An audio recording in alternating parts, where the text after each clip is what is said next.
తరం కష్టం కావాలా సుఖం కావాలా అనుకుంటే సుఖం సైడే ముందుకెళ్తారు.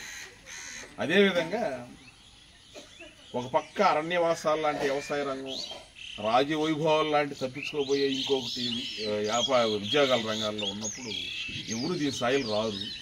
ఈ మా హర్ష వీటిని ఇష్టపడి ఆయన ఎంతో ఒక పట్టుదలతో ఈ రావడం, ఈ చేయడము, స్పెషల్గా ప్రత్యేక ప్రకృతి వ్యవసాయాలు చేయడము, వాటిని జనాలు చాలా బ్రహ్మాండంగా ఆదరించడం, వచ్చిన దానికి ఇతనికి అభినందనలు. వాళ్ళందరూ ఆదరిస్తున్నందుకు వాళ్ళకి పాదాభివందనాలు.